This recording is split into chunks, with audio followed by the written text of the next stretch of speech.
Avant de commencer, quelques mots à propos de ce podcast.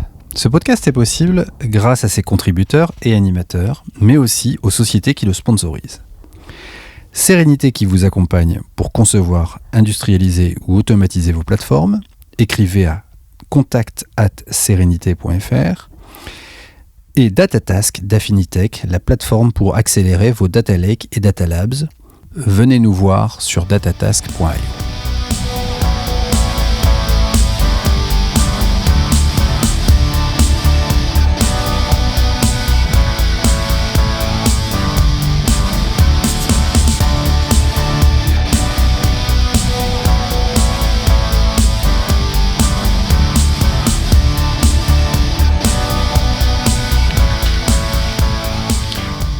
Bonjour à toutes, bonjour à tous, bienvenue dans un nouvel épisode du Big Data Hebdo. Le Big Data Hebdo, c'est le podcast francophone de la data et de l'IA. On décortique pour vous toutes les semaines toute l'actualité de la data et de l'IA.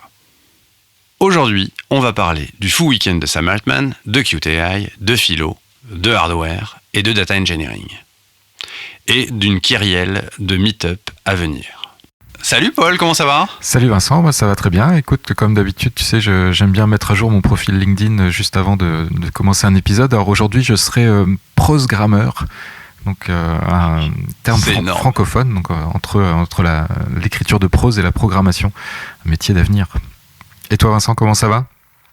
Ça va très bien. Écoute, ça va pas mal. Grosse semaine, pas mal d'actualités chez nous. On a pas mal de projets, alors qu'ils soient des projets data engineering, mais aussi, et ça se ressent sur notre veille, puisque ça a été un sujet qui a été abordé, pas mal de choses, de gens qui nous sollicitent sur des chatbots, sur des choses à base d'IA générative. Et c'est assez passionnant en plus. C'est quand même, donc ça oriente la veille, ça oriente ce dont on parle sur le Slack, évidemment. Et pour le coup, c'est pas mal c'est un quotidien assez rempli de ce point de vue-là, donc je suis assez heureux de tout ça. C'est pour ma part. Donc, pour ceux qui me connaissent pas, je suis Vincent Huchling, je suis l'heureux fondateur de ce podcast. Et j'ai le plaisir au quotidien de construire des plateformes data qui sont aussi des plateformes IA. Oui, on y arrive. Pour nos clients, et l'idée c'est d'accélérer la manière de laquelle les clients utilisent leurs données pour améliorer leurs entreprises. Allez Paul, rappelle à nos auditeurs quand même ce que tu fais, perdons pas les bonnes habitudes. Alors bien sûr, oui, je suis toujours tech lead IA chez Avanade, partenaire Microsoft, et je n'ai pas menacé mon employeur d'aller signer chez Microsoft pour l'occasion, parce que tu disais qu'on avait des quotidiens bien remplis. Il y en a un qui a eu un week-end bien chargé. Alors on enregistre aujourd'hui, on est le vendredi 24 novembre, donc il y a déjà 5 jours de recul par rapport à ce qui a secoué... Alors je sais pas si la planète ou seulement la vallée, je sais pas, mais... Et oui Paul, on revient sur ce sujet, on pourrait presque dire, il n'y a pas que les IA génératives qui hallucinent. C'est presque, je pense que ça sera le titre de cet épisode d'ailleurs, parce qu'on est passé par toutes les supputations possibles et imaginables de la Terre, même les grands quotidiens en ont parlé, même... lorsque Xavier Niel est venu sur France Inter pour parler d'IA, et ça on en reparle juste après, il en a parlé. Effectivement, si on reprend un petit peu les faits, vendredi dernier, juste avant le week-end, on annonce le limogeage de Sam Altman par le board de OpenAI. On avait toujours dit que l'IA générative allait mettre des gens au chômage. On n'avait pas pensé que ça serait Sam Altman le premier. Bon, ça n'a pas été de très longue durée, mais effectivement, le board, donc, qui est constitué de 6 personnes, qui était constitué de 6 personnes, a pris la décision majoritaire, alors 4 contre 2, je crois, donc de limoger Sam Altman, suivi donc par le PDG également d'OpenAI, donc qui a posé sa démission dans la foulée. Parce qu'il n'était pas PDG, Sam Altman ? Alors, j'ai toujours des difficultés moi avec les titres des entreprises, mais oui, c'est ça, oui. Et donc, c'est toujours compliqué, effectivement. Il était CEO, ce qui peut être un équivalent de PDG en certains cas. Parfois, c'est seulement directeur général, mais enfin, c'est avec le chairman of the board. Enfin, c'est toujours des choses un peu compliquées, effectivement. Vas-y, continue, pardon. Et Greg Brockman, voilà, donc Greg Brockman, oui, chairman, cofondateur aussi d'OpenAI, qui dans la foulée a posé sa démission. Alors là, c'était vraiment une déstabilisation forte, à quelques semaines finalement après la conf OpenAI Dev Day, où il y avait eu beaucoup d'annonces. Alors, parmi les explications qui sont ressorties, est-ce que justement il y a eu trop d'annonces sur, on a parlé de la marketplace avec les GPTs, est-ce qu'il y a eu trop d'annonces orientées commerciales, donc il y a vraiment un schisme à l'intérieur du board entre des personnes plutôt orientées sur la recherche fondamentale, mais avec une idée d'y aller lentement, en faisant ça de la manière la plus sécurisée possible, contre des personnes qui seraient plus dans une approche de produit finalement, de pousser un produit et de pousser sa rentabilité derrière. Est-ce que c'est ça vraiment l'explication ? Est-ce que c'est peut-être des tensions qui sont sous-jacentes depuis finalement presque la création d'OpenAI, qui est une structure donc à l'origine à but non lucratif, mais à laquelle s'est rattachée une deuxième structure qui, elle, pour le coup, gère la partie aujourd'hui commerciale de la chose, ouais.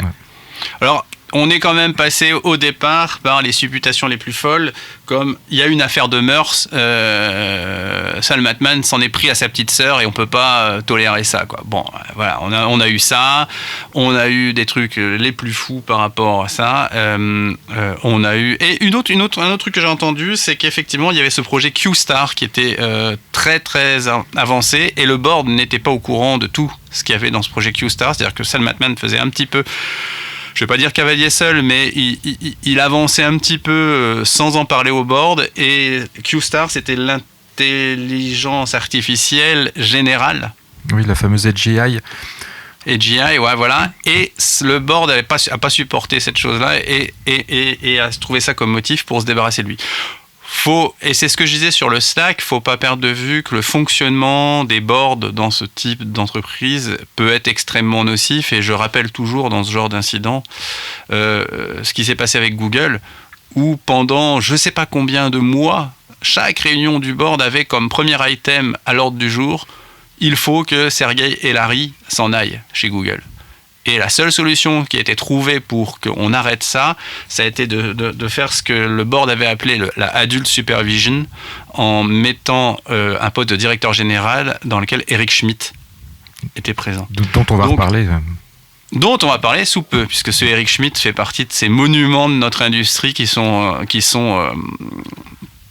renaissent assez régulièrement de leurs cendres. J'exagère en disant ça, mais effectivement, on va en parler sous peu. Donc, effectivement, week-end très mouvementé, qui se termine avec finalement une histoire de Sam Altman part chez Microsoft, mais finalement revient chez OpenAI. Il a fait le CDD le plus court, je pense, chez Microsoft, donc qui a duré du samedi au dimanche. Bon, voilà, je pense que c'est des effets d'annonce. Ça a été la valse des mises à jour de bio sur Twitter. Puisque celui qui a pris le relais avait dès samedi modifié sa bio, et puis il l'a rechangé lundi, donc pas de chance. Et celui qui aurait eu beaucoup à perdre si OpenAI avait vraiment complètement explosé, c'est peut-être Satya Nadella avec les 49% que Microsoft détient dans la compagnie, sans avoir pour autant de place au board. C'est bien important de le préciser. Et donc Satya, en fait, a vraiment œuvré. Tu as raison de préciser ça, puisqu'il y a eu aussi des supputations de dire... De toute façon, c'est la faute de Microsoft parce que ce sont des méchants et que c'est eux qui ont voulu la peau de Sam Altman parce qu'ils trouvaient qu'ils pouvaient peut-être se débarrasser de Sam Altman pour là-dessus. Donc on a eu vraiment le droit à tout. Donc effectivement, l'humain n'a rien à envier aux intelligences artificielles génératives quand il s'agit d'hallucinations. Voilà.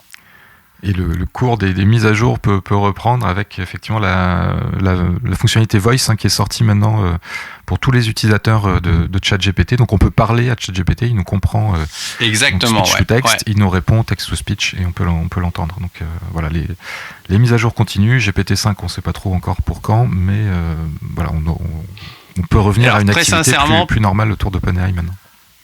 Les gens nous posent souvent la question, est-ce que ça sert vraiment cette histoire de ChatGPT, et ainsi de suite. Okay.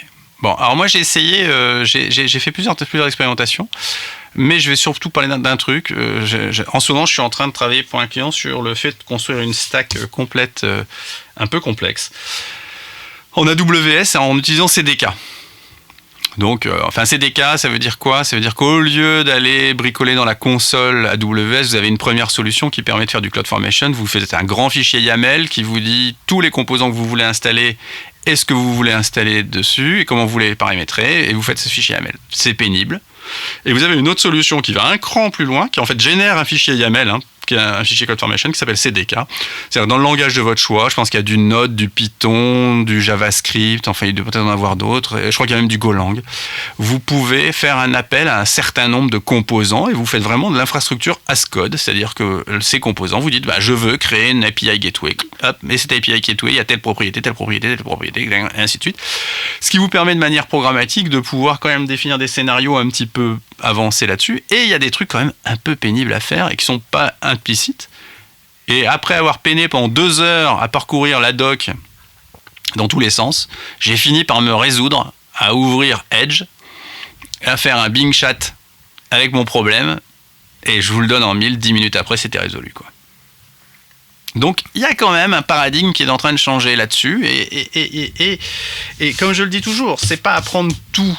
Il y a parfois des hallucinations, c'est-à-dire qu'il vous donne un paramètre qui n'existe pas, c'est évident. Mais il y a quand même un progrès là-dessus, et moi j'ai pas encore franchi totalement le switch, c'est pas mon réflexe premier. Mais je pense que celui pour qui c'est devenu son réflexe premier, il va avoir des journées qui vont se raccourcir de manière totalement folle, quoi. Oui, on va accélérer des tâches, vraiment ces tâches de recherche qui étaient complexes, où quand on posait une question sur un moteur de recherche, finalement on formulait vraiment comme une question et non pas comme une série de mots-clés, et on se doutait bien que la réponse était finalement une combinaison de plusieurs lectures en même temps. Voilà, c'est vraiment le cas d'usage où un produit, alors qui ne s'appelle plus Bing Chat, attention, qui a été Ah oh là là, on y viendra tout à l'heure, effectivement. Bing restant un moteur de recherche. Mais je crois que c'est ce que je t'ai dit, mais on va pas dévoiler le sujet. C'est la maladie endémique de Microsoft, cette valse de changement de nom tout le temps. Je sais pas, il y a des mecs qui doivent chercher à avoir leur quart d'heure de gloire chez Microsoft pour ça, quoi. Mais il y a un truc, c'est pas possible. Donc voilà, ça c'était cette rubrique qu'on pourrait intituler le fou week-end de Sal Matman.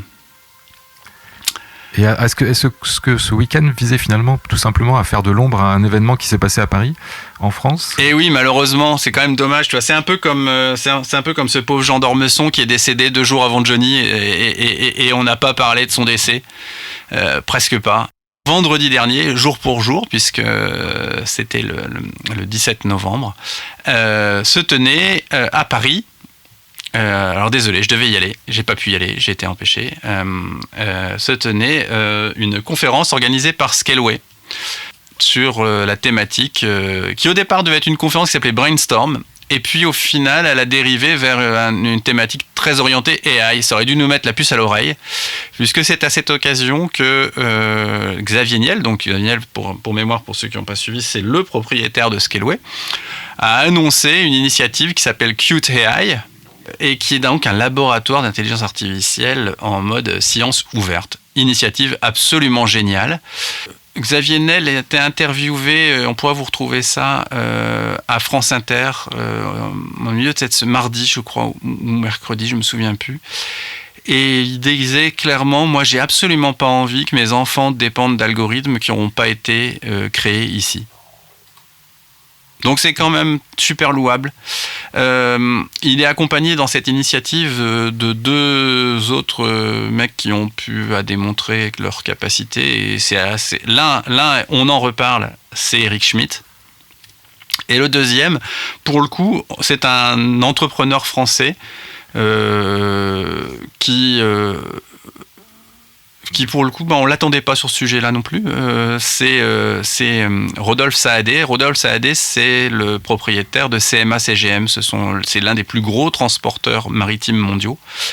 Et donc, c'est une initiative qui n'a pas une connexion directe avec son métier à lui, même s'il y a des champs d'utilisation de l'AI totalement fous dans son organisation, bien sûr, mais comme tout le monde, c'est vachement bien que ça sorte un peu du giron des entrepreneurs classiques, finalement, ce genre d'initiative, et que ça devienne un peu et que ça rentre dans la société que je vais qualifier de civil général, quoi. Un spécialiste des porte-containers, bon, je sais pas s'il fait du Docker. On l'aura entendu sur un sujet pour Kubernetes, évidemment. Ouais, c'était la blague facile, mais donc il faut vraiment bien insister sur le fait que c'est une organisation à but non lucratif. On peut s'amuser à faire un peu le parallèle justement avec OpenAI à ses débuts, en termes d'effectifs aussi, parce qu'on a appris quand même ce week-end qu'il y avait 770 personnes chez OpenAI, parce que quand ils ont commencé à rédiger leur lettre de démission, ça faisait grimper on voyait le compteur grimper. Là, les effectifs chez Qtile, c'est 6 chercheurs. 6 chercheurs donc qui ont peut-être justement c'est ce que Xavier Niel met en avant, c'est la capacité maintenant à publier des papiers de recherche, parce que c'est devenu finalement presque une difficulté pour les chercheurs qui sont dans les GAFAM ou chez OpenAI.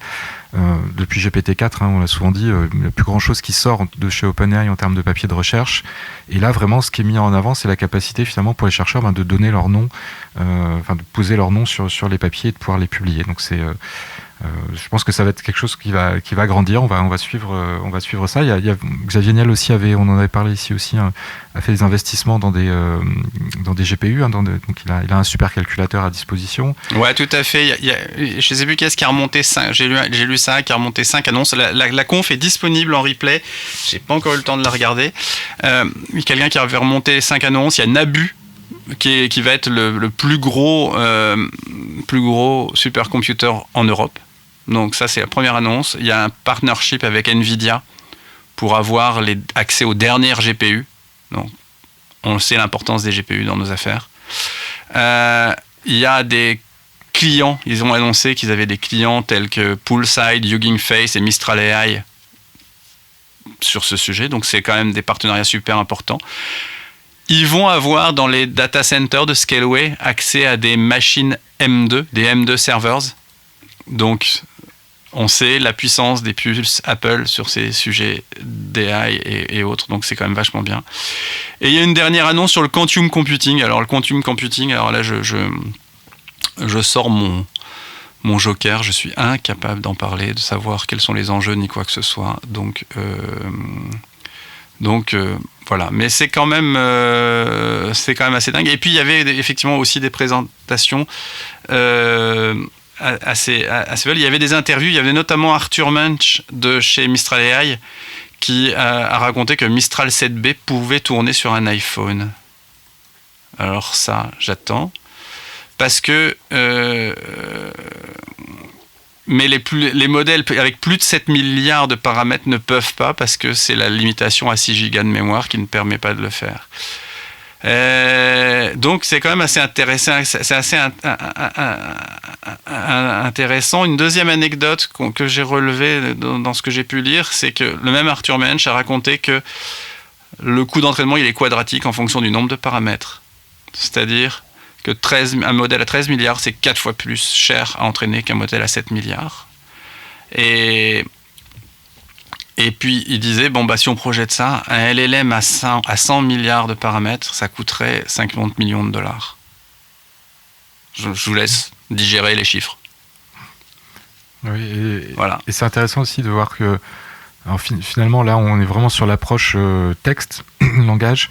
Yann Lequin, hier soir, dans une publication, un petit post sur LinkedIn, disait qu'en fait, finalement, nous, humains, on apprend avec moins de tokens que les LLM. On n'a pas lu l'équivalent des datasets lus par les LLM.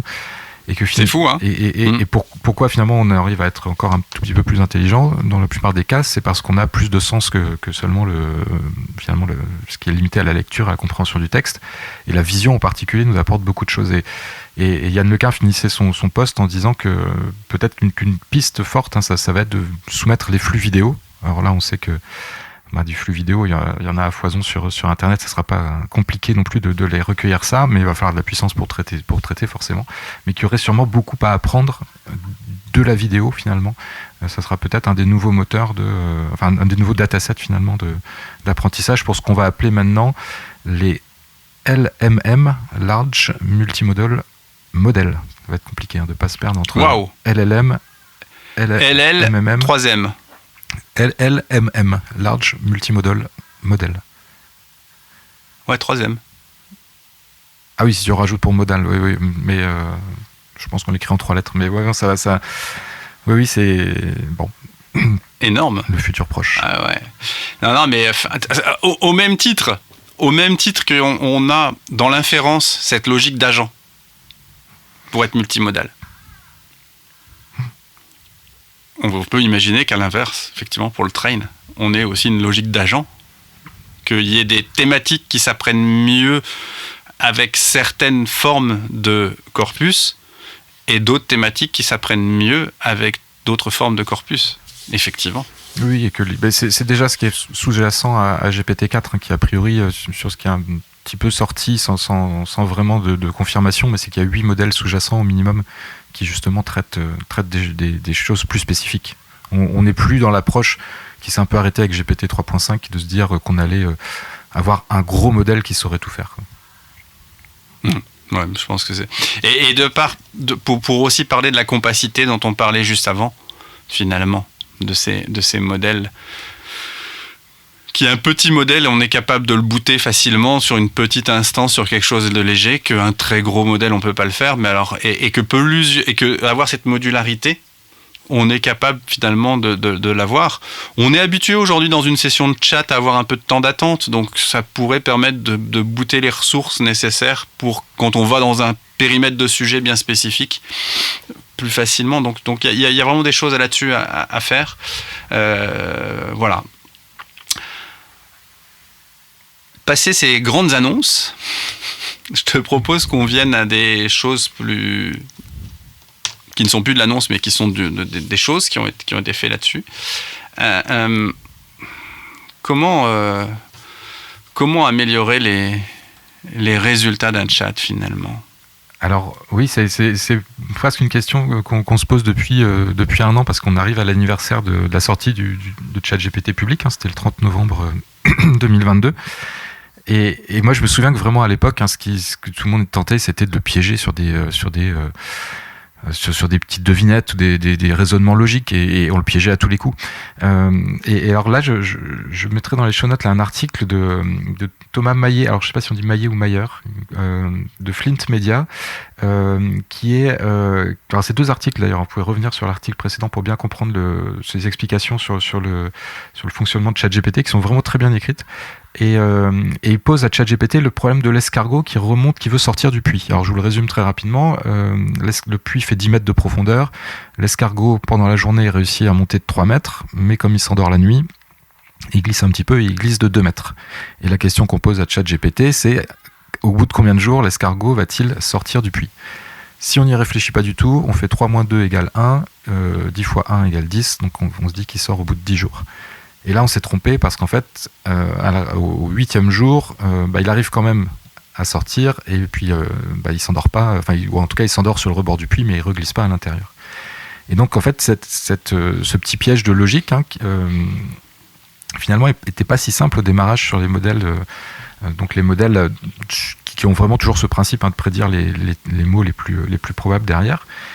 Et donc, comment on pouvait faire pour essayer de l'aiguiller ? En fait, on pouvait lui demander d'aller réfléchir, d'aller décomposer son raisonnement. Et donc, c'est un peu ce qu'on appelle les chain of thought, c'est-à-dire demander finalement au LLM de ne pas répondre, de ne pas se précipiter dans sa réponse. On a même vu parfois alors des gens qui rajoutaient dans le prompt prends une respiration. Prends une respiration profonde ou mets-toi dans la peau d'un professeur de mathématiques qui doit expliquer ce problème à ses élèves. Et bon, alors est-ce que c'est ça qui marche vraiment ? Mais en tout cas, ce qui a l'air d'être... qui a été proposé par un papier de recherche de chez DeepMind, donc là, Google DeepMind, donc on pense qu'ils ont quand même qu'ils ont été faire des recherches, un peu de recul sur la chose.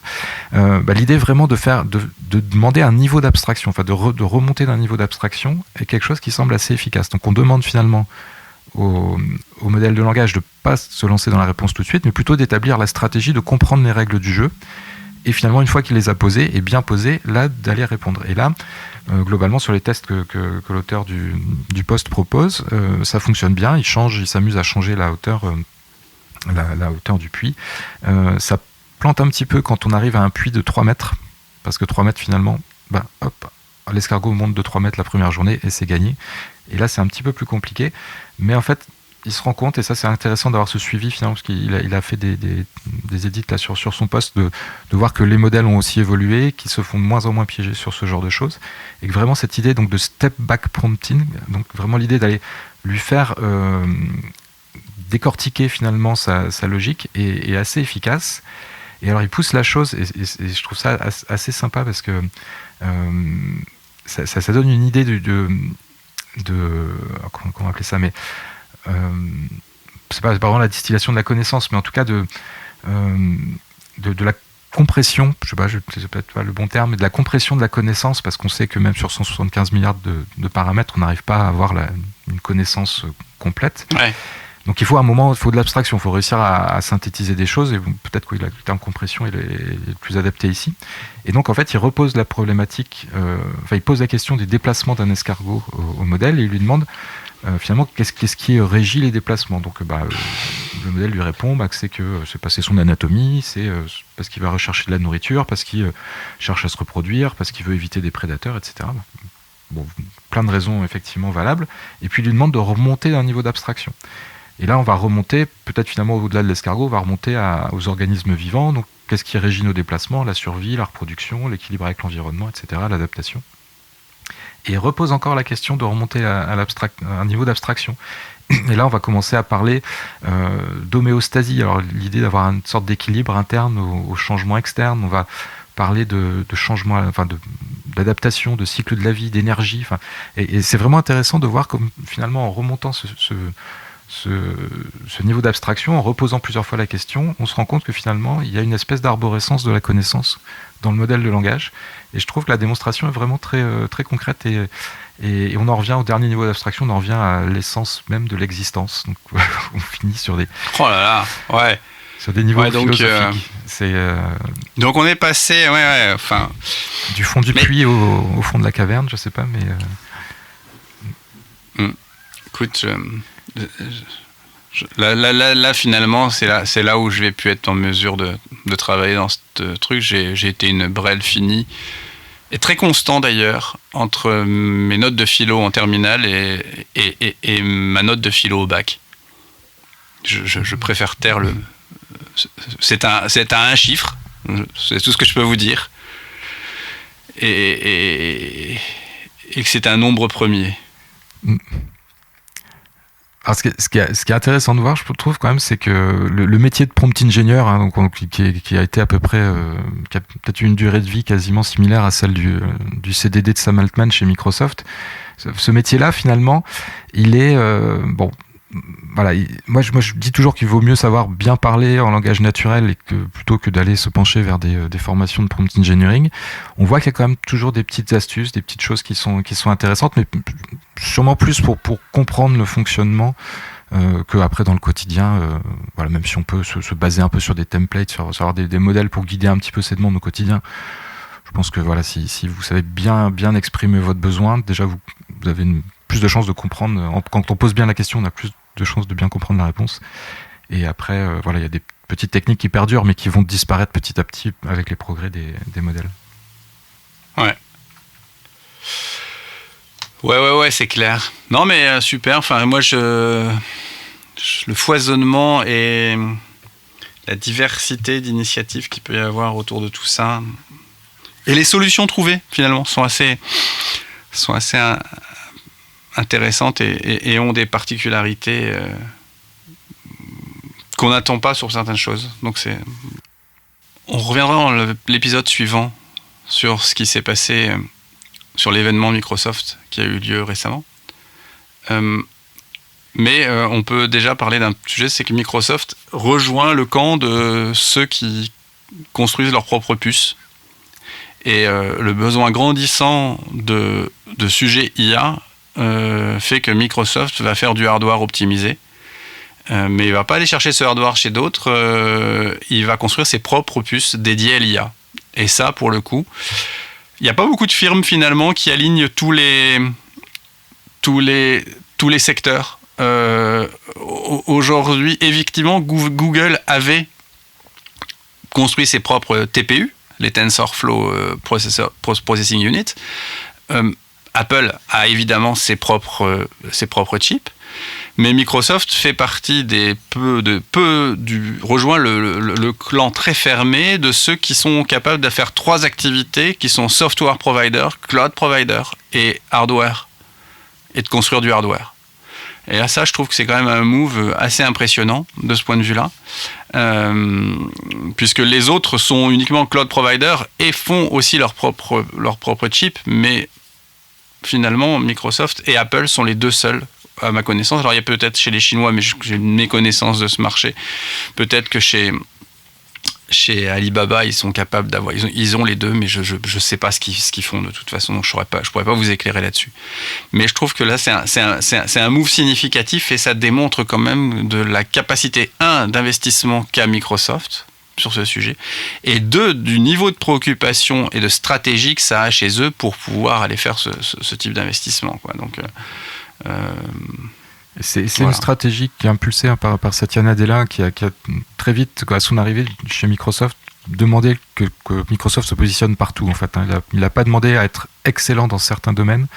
Il a dit voilà, il faut être partout et être le meilleur possible partout, forcément. Mais il y a cette volonté d'être vraiment sur tous les domaines qui est impulsé par lui. Et donc concrètement, ça se matérialise par 2 puces, les puces qui ont été annoncées lors de la conférence Ignite en novembre. Donc c'est la puce Maya, donc puce d'accélération pour l'intelligence artificielle. Donc c'est celle qui va, à partir de début 2024, supporter des tâches d'entraînement ou d'inférence côté donc pour des services comme Azure OpenAI, et pour le fameux Microsoft Copilot, donc qui est le nouveau nom de ce que tu évoquais comme Bing Chat tout à l'heure, donc qui s'appelle maintenant Microsoft Copilot. Donc puce à plus de 100 milliards de transistors, gravé 5 nanomètres. Je ne suis pas très au fait des standards. Non, moi non plus. Je me rends pas compte dans quelle mesure c'est, par rapport aux autres acteurs du marché. Mais rien que l'initiative est déjà un truc quand même stupéfiant, quoi. On va être clair. Et la seconde, donc, s'appelle Cobalt. Voilà, Azure Cobalt, donc 128 cœurs, architecture ARM, et avec, alors peut-être, voilà, le point intéressant sur cette puce-là, c'est l'approche d'économie d'énergie qui est recherchée, en fait. Ouais. Si on avait parlé là, dans le dernier épisode de l'alimentation des data centers. Donc on cherche, c'est clair, et au moment où il y a aussi une petite musique qui commence à se faire sur le fait de dire ouais, c'est bien mignon vos trucs de GenAI, mais vous avez vu ce que ça coûte en énergie, c'est totalement démesuré. Donc on voit bien que là il y a une nécessité de remettre une dimension un peu raisonnable sur la chose pour la rendre plus acceptable si on veut que la fête continue, quoi, entre guillemets. Rappelons qu'un être humain, j'ai entendu le chiffre alors sans l'avoir vérifié, mais qu'un être humain fonctionne à peu près sur une puissance de 60 watts. Qui est relativement économe par rapport même au laptop qu'on utilise aujourd'hui là pour enregistrer cet épisode. Ouais, alors soyons très clairs, moi j'ai vu qu'il y a quand même un saut quantique. Alors moi je suis équipé de machines Apple, hein, mais donc j'ai progressivement switché certaines de mes machines, pas toutes, sur les nouvelles générations de puces M1. Non, j'ai que du M1 de toute façon. M1 et j'avais mesuré la consommation d'électricité de la prise sur laquelle est branché mon bureau avant et après. C'est démentiel, quoi. C'est démentiel, la chute. Et d'ailleurs, ça se voit. Les derniers MacBook sont livrés avec des chargeurs quasi chargeurs de téléphone. Je crois que c'est un chargeur 30 watts qui est livré. Pour une machine qui est pas ridicule, hein. On n'est pas dans ces mini laptops qu'on pouvait avoir à un moment donné dans les années 2000, quoi. On est dans un laptop normal, extrêmement performant, mais avec une alimentation qui devient ridicule, quoi. Donc moi je suis très content que toute notre industrie fasse un effort dans ce sens-là et qu'on éradique, qu'on ait le courage de faire table rase des technologies du passé pour pouvoir entre guillemets être plus correct de ce point de vue-là, quoi. Allez, on va passer au sujet data engineering, puisque effectivement, on va essayer d'en parler un peu plus dans les épisodes à partir de celui-ci, parce qu'effectivement, on s'était laissé embarquer par cette vague du LLM, mais on va essayer d'en parler un tout petit peu plus. Vous connaissiez DBT ? Vous avez aimé DBT ? vous adorerez DLT. DLT, c'est un outil absolument génial puisque DLT, c'est les concepts de DBT, c'est-à-dire de choses expressives pour pouvoir faire de l'onboarding de données, mais construit de manière moderne.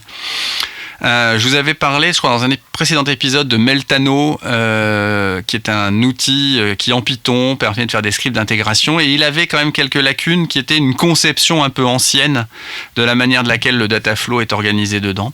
Et là, pour le coup, DLT, c'est un outil qui, bon, pour résumer les choses très simplement, si on regarde le Quick Start de DLT, il suffit, c'est globalement un script Python et vous avez dans ce script Python des décorateurs qui vous permettent de faire appel à différentes choses pour pouvoir organiser votre data flow et pouvoir faire que vous connectez une source à une destination. À nouveau, on est toujours dans cette logique source-destination. On est vraiment dans ce pattern ELT plutôt que ETL, l'ancienne mode qui était l'ETL. Mais là où c'est super bien et là où ça démontre un certain modernisme, c'est sur 2 points. C'est sur les intégrations que vous allez trouver en termes de sources. Vous allez pouvoir trouver toutes les bases modernes. Vous allez pouvoir trouver tous les services modernes de transformation de données, de collecte de données que vous pouvez avoir, les choses que vous pouvez avoir dans vos, par exemple, du Google Analytics, du Matomo, j'en passe d'autres, du Salesforce. Vous pouvez avoir évidemment toutes les bases SQL, parce qu'on n'oublie pas celle-là. Hein. Mais vous pouvez aussi vous connecter aux API de Slack. Vous pouvez vous connecter à plein d'API, par exemple à Notion. Si vous êtes comme moi, à avoir fait plein de trucs dans Notion, et puis tout allait bien, jusqu'au jour où vous vous êtes dit, tiens, je vais utiliser l'API de Notion pour aller chercher des données dans les documents. Et là, patacrac, c'était l'enfer a commencé, quoi. Et donc, vous allez pouvoir faire plein de choses comme ça, collecter de la donnée et avoir une destination qui sont toutes les bases modernes. Et là, quand on liste la liste de bases de données, qu'est-ce qu'on trouve ? On trouve bien évidemment le fait de pouvoir shipper ça vers du DuckDB. Hein, sinon je l'aurais pas parlé, j'en aurais pas parlé de cette news, hein, si on pouvait pas aller faire du DuckDB. Mais souvenez-vous, on a vu récemment que dans nos histoires de LLM, je suis désolé, on revient dessus. Mais les vecteurs DB étaient un vrai choix un vrai élément à ne pas éviter. Et ben là, vous pouvez aller dans Weaviate. Je sais pas comment ça se dit. Weavit, j'ai l'impression qu'on prononce Weavit. Weavit, qui est une vector DB open source. Donc en fait, vous pouvez construire avec ça un pipeline qui va aller chercher dans une base SQL des articles, des choses, des documents, des éléments, et shipper ça vers une vector DB pour pouvoir l'utiliser dans vos LLM. Et donc ça démontre quand même que le truc, il est vraiment d'actualité, qu'il est vraiment fait pour ça. Et quand on regarde quelques exemples simples, c'est vraiment ultra simple. On retrouve la simplicité qui a fait l'adoption de DBT. Et donc c'est vraiment on a le couplet gagnant, quoi. Hein. Ce DLT et ce DBT. Si vous avez réussi à adopter DBT, il n'y a pas de sujet sur lesquels vous buterez avec DLT. Et alors, dernier point qui démontre la modernité, c'est qu'il y a d'origine dedans des choses prévues pour gérer le volume. Si on prend Meltano, qui était le protocole Singer dont on parlait l'autre jour, c'est un protocole qui a un gros problème, c'est que dès que vous montez en volume, vous allez avoir des performances dégueulasses parce que c'est ligne à ligne. Et là, d'entrée de jeu, dans DLT, vous avez des primitives pour faire du chunking et bon, dire je vais shipper ma donnée par morceau de 100 000 lignes à chaque fois. Et donc ça, c'est finalement, je l'ai pas encore testé. Alors j'en parle. Pour l'instant, c'est très théorique ce que je vous raconte là.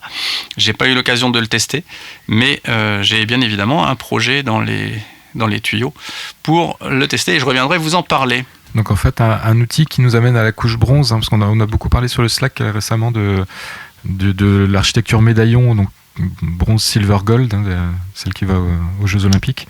Mais donc, si je comprends bien, DLT nous amène jusqu'à la couche raw, enfin brute ou bronze, et après on fait jouer DBT. Alors, DLT permet aussi même d'invoquer le DBT pour commencer à orchestrer les traitements successifs. Bon, moi, c'est pas un truc qui m'intéresse, et vous savez pourquoi, puisqu'effectivement, on a un outil pour le faire, nous. Mais oui, il a cette intégration avec DBT qui va permettre de dire, bon ben, hop, quand j'ai chargé, je t'invoque DBT pour pouvoir faire le run derrière et faire que tu transformes la donnée pour passer justement de cette couche raw à cette couche que moi je qualifie clean normalize, donc pour faire ça. Donc vraiment super truc là, c'est vraiment... On sent que ça va devenir un des suspects habituels du Big Data Hebdo. Oui, si ça prend, effectivement, mais je vois pas de raison pour laquelle ça prendrait pas.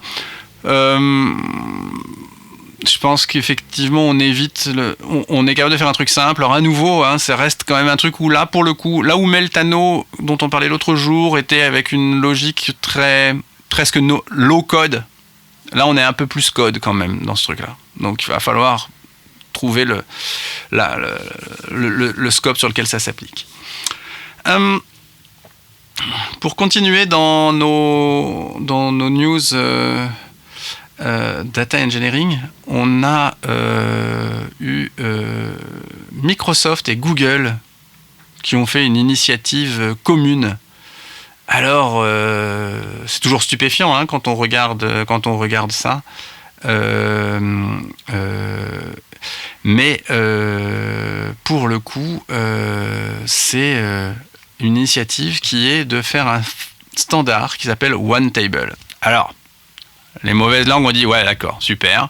On avait déjà Delta Table et on avait Iceberg à côté.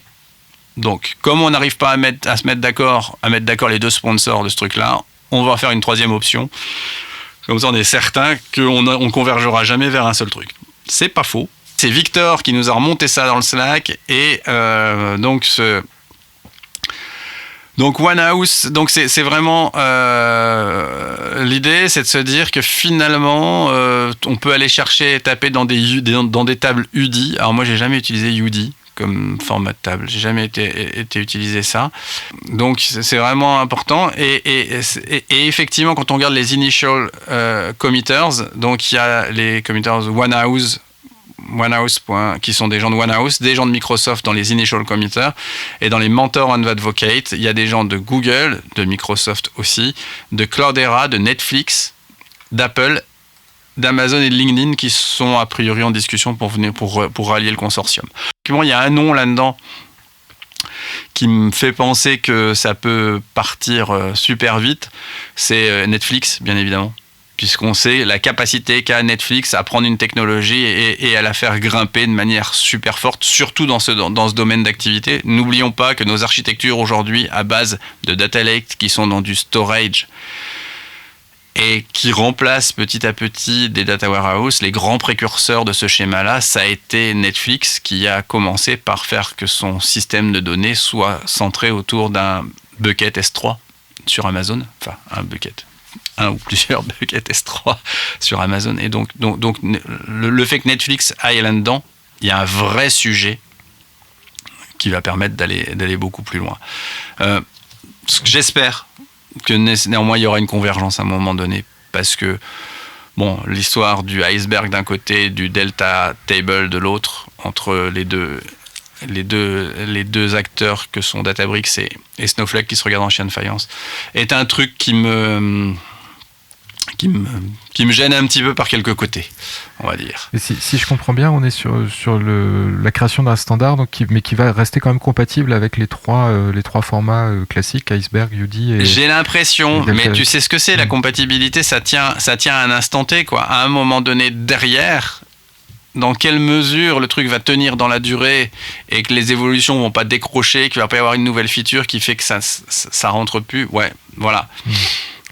Alors, le nom me fait penser OneTable. Quand j'ai vu OneTable, j'ai tout de suite pensé à OneLake, qui est tout à fait. La centralisation de données côté Microsoft Fabric, donc qui est l'évolution de Synapse et Power BI. Et pour le coup, OneLake est basé sur du Delta. Donc est-ce que à terme Microsoft va aussi changer ses plans derrière sur le format de stockage? Ça me paraît quand même un gros boulot, parce qu'il y a eu déjà justement énormément de travail pour avoir le fameux moteur Vertipack qui exécute les mesures d'axe dans un Power BI qui tournent sur du format Delta. Et ça, c'était vraiment, je pense, le gros travail de fond. Alors est-ce que comme d'habitude, ce genre d'initiatives sont difficiles à sonder et à comprendre et quand on en est au stade de l'effet d'annonce, quoi, hein, c'est clair. Alors OneHouse, j'ai pas vu ce qu'était OneHouse.ai par contre. Je sais pas, toi tu as. Non, je cherche un peu le statut de la société là. Alors OneHouse.ai, ça se dit étant The Universal Data Lakehouse. Bon, donc évidemment. Ça ressemble quand même à quelqu'un qui viendrait en frontal de nos amis de Databricks et qui souhaite agréger ce qu'il y a chez tout le monde, puisque c'est un peu, quand on regarde l'interopérabilité, est vraiment leur sujet, quoi. Donc je pense qu'il est prudent d'attendre de voir ce que ça va donner tout ça, parce que effectivement, le product en question, il est quand même... il y a quand même un produit commercial derrière avec une volonté de faire un standard qui permette de justifier le fait que ce produit commercial soit foncièrement hégémonique. Donc voilà. Mon cher Paul, je trouve que nous sommes d'une... capacité à tenir l'horaire, comme on dit en montagne, assez prodigieuse. On va néanmoins donner quelques infos sur les meet-up à venir, puisqu'il y en a quand même un petit paquet, même si ça part comme neige au soleil. Dès qu'un meet-up s'ouvre, si vous sautez pas dessus immédiatement, c'est foutu. Et je suis en train de chercher le channel Meetup sur le Slack. Channel qui a été ultra actif avec quasiment 1 ou 2 annonces par jour pour des Meetup qui se tenaient quasiment aussi à un jour d'intervalle. Alors, il y a un Langchain Meetup le 4 décembre, mais ça, je pense que c'est foutu puisque ça, c'est déjà plein. Il y a Zinea, notre ami Jérôme Zinea, qui fait une matinée data le 12 décembre. Mais vous pouvez retrouver ça dans le Slack. Et nous aurons un meet-up le mardi 5 décembre à 16h. Le mardi 5 décembre, c'est chez Deskeo République. Je suis inscrit, j'irai à ce meet-up puisque ça parle de DBT. Donc les discussions avec DBT, ça sera super intéressant.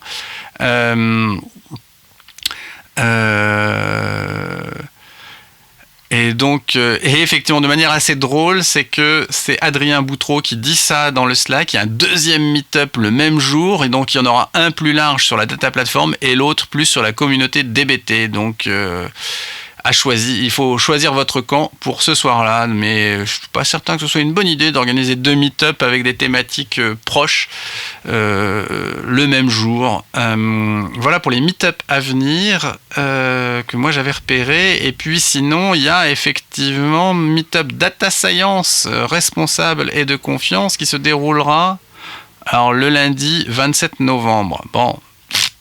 Désolé, vous aurez probablement cet épisode le matin, donc pour le soir, ça va être un peu juste, je pense. Et sinon, Paul, on te retrouve toujours, par contre, les prochains épisodes de ton splendide LinkedIn Live vont se dérouler quand, dis-moi? Alors, Global AI Community France, on va faire une spéciale Langchain là, en 2 épisodes. Ça va être super sympa, le 30 novembre à 13h.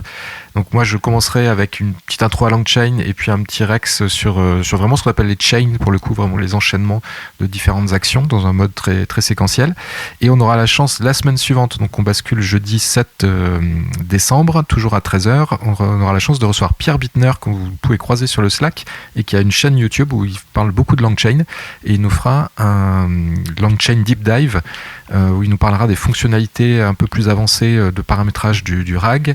Il nous parlera des agents aussi, donc une super session à venir. Excellent. Donc, si vous aviez peur de vous ennuyer, nous avons tout ce qu'il faut pour vous. Merci mon cher Paul pour cet épisode. Dis-nous juste avant de quitter, où est-ce qu'on peut te suivre en dehors de ce que tu viens de nous dire? Le plus simple, ça reste LinkedIn pour me retrouver, et ma chaîne YouTube, à mon nom aussi, pour retrouver les replays du live LinkedIn. Exactement. Et tout comme moi, tu es aussi présent sur le Slack du Big Data Hebdo, bien évidemment, lequel Slack réunit une communauté de plus en plus active, et ça c'est toujours plaisant. Et donc moi aussi, vous pouvez me retrouver principalement sur le Slack, et puis sur les réseaux assez classiques, ou si vous cherchez l'identifiant @VHE74, vous pourrez me retrouver. Voilà, on espère que vous avez passé un bon moment à écouter cet épisode, et on se retrouve dans le prochain épisode. À très très vite. Salut.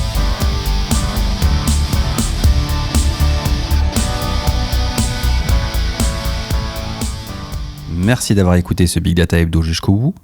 On vous serait reconnaissant de nous noter sur vos apps de podcast et d'abonner 2 de vos amis.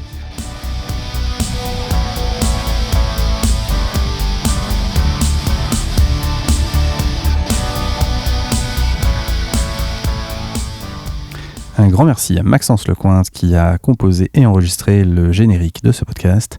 Retrouvez-le sur le Slack. À très vite.